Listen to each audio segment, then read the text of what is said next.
Сәлем достар, бізде бүгін таңғы асқа арналған дәмді әрі оңай идея.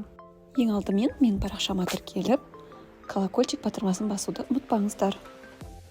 Овсяный блинді жасау үшін ең алдымен жұмыртқаны жарып, оған шым-шым тұз салып, вилкамен жақсылап араластырамыз.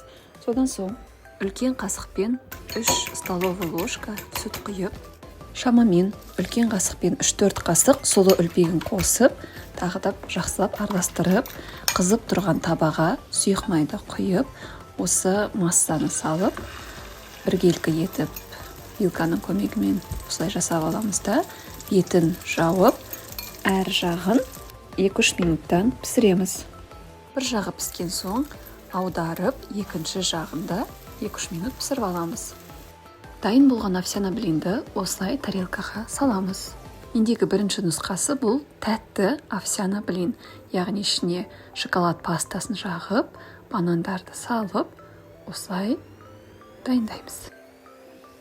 Екінші нұсқасы ПП вариант деп те айтсам болады, яғни бұл жерде овсяный блинға творожный сырды жағамыз, қызыл балық пен ақ балықты салып, бетін жабамыз. Жалпы овсяный блиннің дәмі нейтральный, сондықтан кез келген ішіне салма салсаңыздар, ол дәмді бола береді.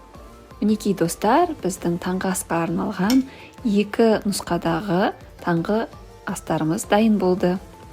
Міндетті түрде жасап, отбасыларыңызды қуантыңыздар.